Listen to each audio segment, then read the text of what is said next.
Oh, this is so beautiful. I love this. What's going on, everybody? It's Salty Rad Star-Lord here. And today, I'm going to be showing you something a little bit different. Instead of showing you a whole cannon, for those of you that are willing or trying to design your own cannon, I'm going to show you a module of a cannon called the sand comp, and different methods that you can use to use it. So, I included these two over here, even though these are the most basic, because there are still some players that don't know how to do it yet, and this is for them as well. So that said, let's start with normal basic uno. That TNT, once it's dispensed, will always take 40 redstone ticks or 80 game ticks for it to blow up. So how do we use this to know how to shoot sand out of a barrel? Well, if we take 10 repeaters, all of them at 4 ticks to delay, that's 4 times 10, which is 40 redstone ticks, right at the TNT timing. But we also have to take into account how long it takes a piston to push sand out. And a piston pushing is about 1 redstone tick as well.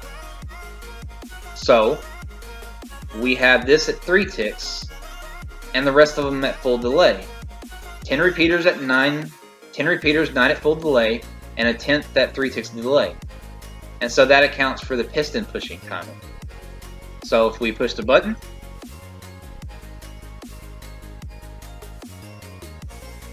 works just fine. Now this is what you would use for your basic one stacker.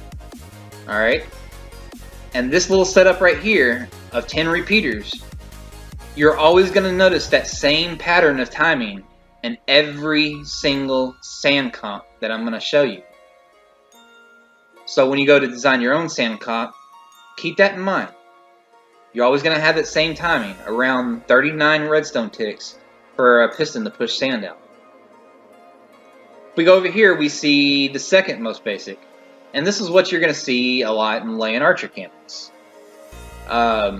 You have the initial redstone pulse coming up here that have this piston push, breaking this cobweb, allowing this sand to fall into this cobweb, being queued up by this for this piston to push it into the barrel. We press this button.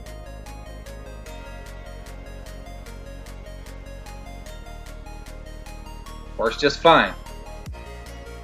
Now this is where we start getting to a little bit more of a complex design. Okay? But it's not that complex though. I can break it down for you and make it real simple. Just like right here where you have the initial redstone pulse activating this piston to allow the sand to fall, you have the same setup right here. The initial redstone pulse is traveling up here into what's called a pulse extender. Now the reason we're using a pulse extender is because instead of using cobwebs, we're using extended pistons to hold the sand up. So as you can see, it's powered right here. But once we press the button and power this pulse extender, it'll power this block, unpowering this redstone torch, and unpowering these pistons, pulling them back and allowing the sand to fall. And the sand will fall into these two cobwebs, allowing it to be queued up and be pushed by those pistons when this TNT goes off.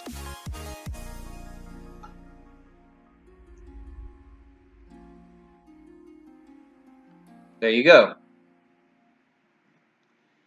And now we get into, and don't worry guys, I mean, I'll go back and explain more of it once I'm done showing you. We get into another type of sand comp.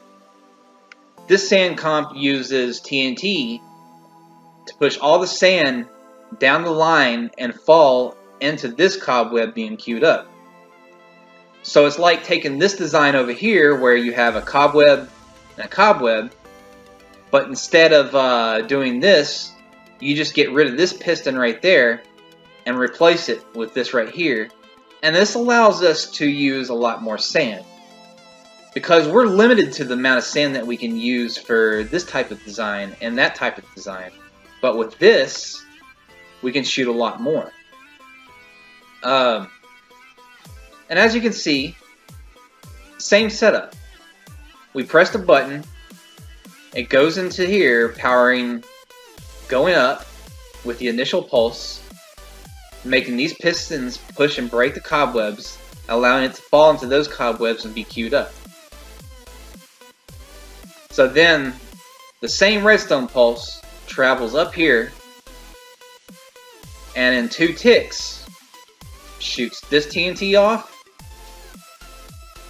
And then if we come over here, remember the pattern over there with 10 repeaters? We come over here, same pattern. 10 repeaters, 9 at full delay, and 1 at 3 ticks of delay. But then you say, well, why do you have another tick of repeaters right here? Well, we can do that because we have repeaters going into these dispensers, unlike over here, where the redstone pulse is powering these right away. So you're starting to see a pattern here, right?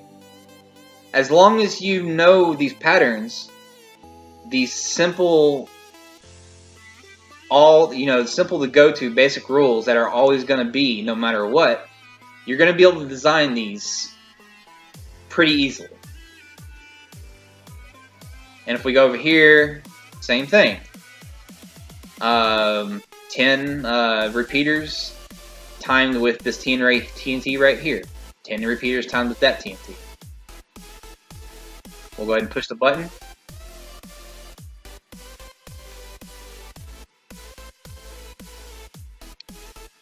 Simple as that. And then we get into the last thing I'm going to show you. It's a different type of sand comp.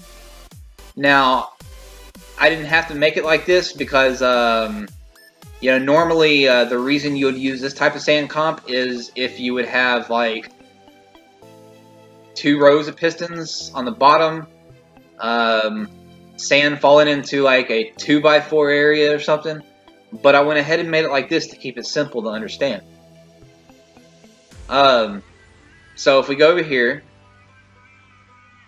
our button's right here, sends the initial pulse, just like over there, into these pistons, breaking the sand, allowing it to fall and be queued up. The signal travels down, just like over there. 1 tick later, powers these dispensers right here, and then 39 game ticks, redstone ticks later, it is powering these pistons, pushing it out, firing this sand this direction in the barrel. Then, that same redstone pulse, 1, 2, 3, 4 ticks later, is powering this TNT, these dispensers. And then 3 more ticks later is powering these dispensers. So the reason we're putting the amount of delay that we are on these repeaters is because we're taking into account the amount of time that it takes for the sand to fly from this power over here to fly from that power over here. I'll go ahead and push the button for y'all.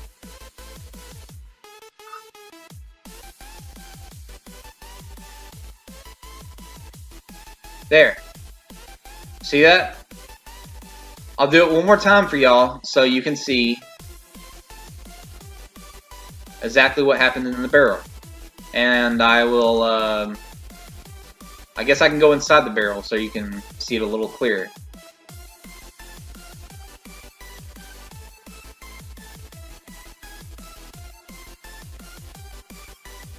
So as you can see, our sand got boosted up, flew over here, then this booster went off, flying over here.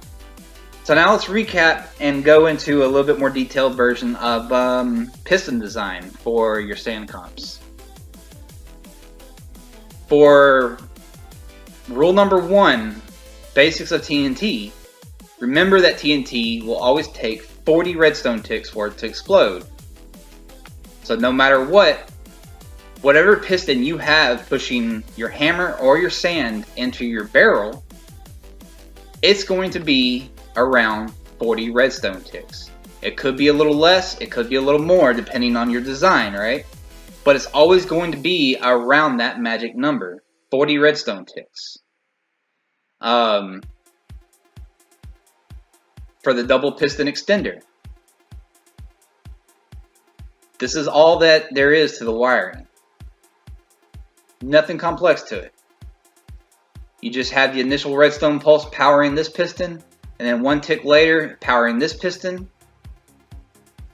That's it. And that's what you see over here.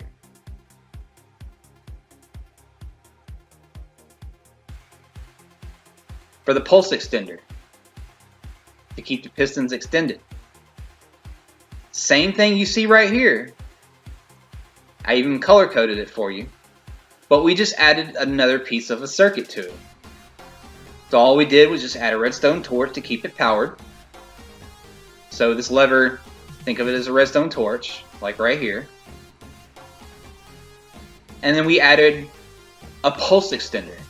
Now a pulse extender is, think of it as a capacitor, right? And a electric circuit. It gets charged up by initial redstone pulse, and then slowly discharges as that redstone pulse goes away. This allows you to keep your pistons retracted long enough for your sand to fall through. So just like right there, if I do this right here and unpower it, took them a little minute to extend back. So let's get into the last piece of the puzzle, alright? The timing it usually takes for booster to power to the booster and to the next booster. And that's usually going to be around 3 to 4 ticks. Sometimes more or less. It just depends on your design, right? But for the amount of sand that we have and the length of this barrel, or well, you can see this little setup I have right here, is 3 ticks. If we go over here to what I showed you earlier, when this is being powered, this comes down here and powers these, and then 3, 4 ticks later powers these, 3 ticks later powers these. That would still work at 4 ticks as well. So, does this concept actually keep working non-stop? Yes, it does, and I'll show this to you right now. Let me get out a button.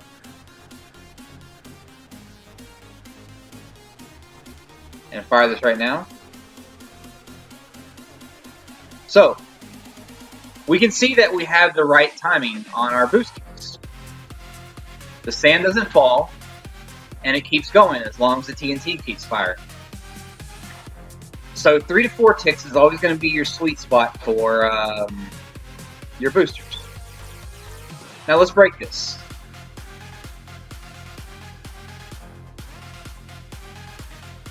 Okay. Let's get into another problem. We know that we have our timings right. But what happens if we start placing more sand? What happens? Y'all care to take a guess? Well, let's just find out.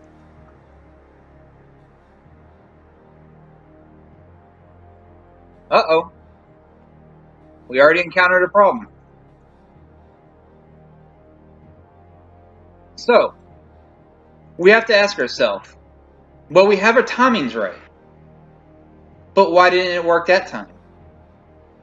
Well, because sand has a formula to it that we know of, and I'll put that for you in the description. Just to break it down more simply, is that the more sand you have, the more booster power you're going to need to be able to keep it afloat.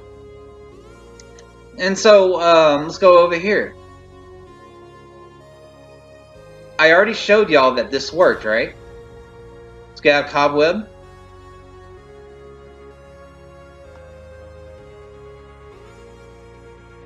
and do this.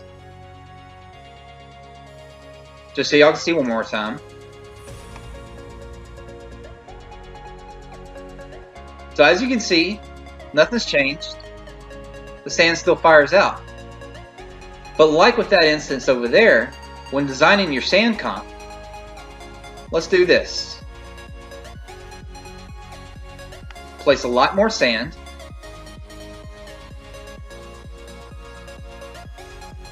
That should be enough to show an example. Place a lot more sand and do the same thing. Nothing's changed, no timing's changed, only the amount of sand. Yeah, see there? Now, what happened there was like I mentioned over there. The more sand you have, the more booster power you have to have. So how do we solve this? Well, it's pretty simple actually. All you have to do is just add more TNT. Okay. Now that we added more TNT into the equation, we should see a different result.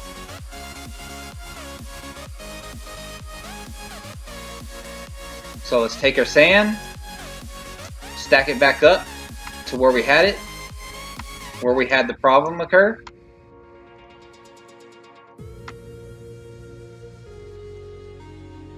And fire it again.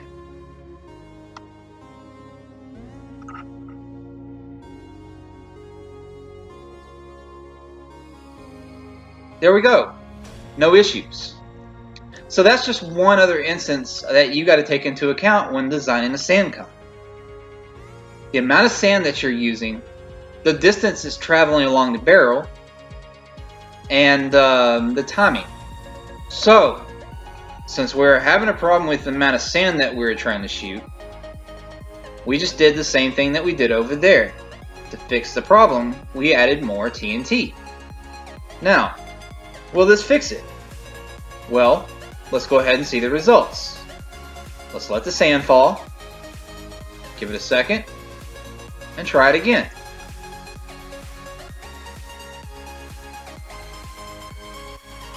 There we go, no problems yet. Uh-oh.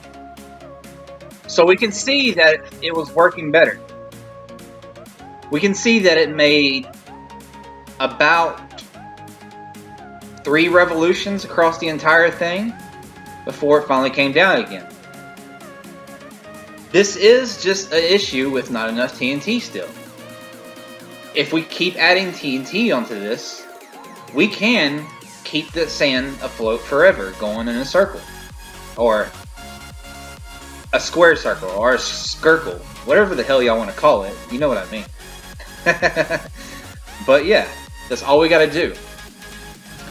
So when designing your sand comps, you got to take into mind of little stuff like this: the amount of sand that you're trying to shoot, the amount of TNT that you need, the timing on your piston to push the sand into the barrel, and then the timing in between each boosters that you have.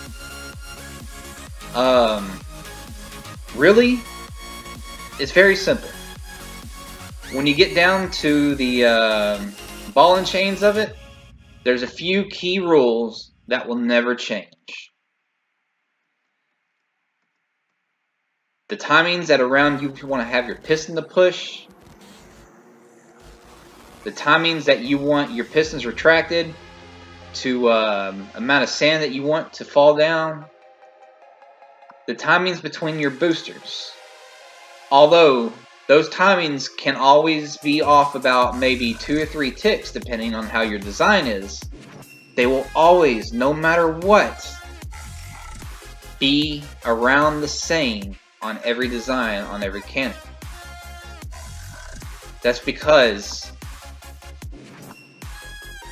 they're always taking into factor the amount of time it takes for the sand to go across the barrel to the amount of time that it takes the sand to fall before it needs to be shot up again.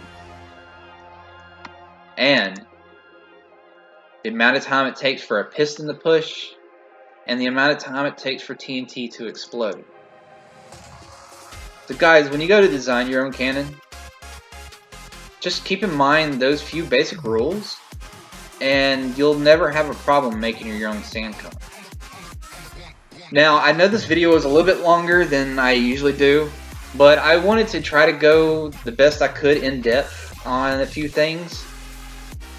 And, you know, if y'all like this, I'll make another one specifically about hammers, different power methods of the hammer, and how to put it into your barrel. So, I hope this helped y'all out. I will include a schematic of this entire platform with these redstone timings. So that way, if y'all wanted to build it in your world and check it out for yourself, so that way you can get a basic idea of how they're working, just take a good look at them, try to fit it into your cannon design, and you might have to make a tweak here and there. You know, it just depends on how you design your cannon. But take a look at the schematic if you want, and you might learn a few things. So, this is Salty Rad, out.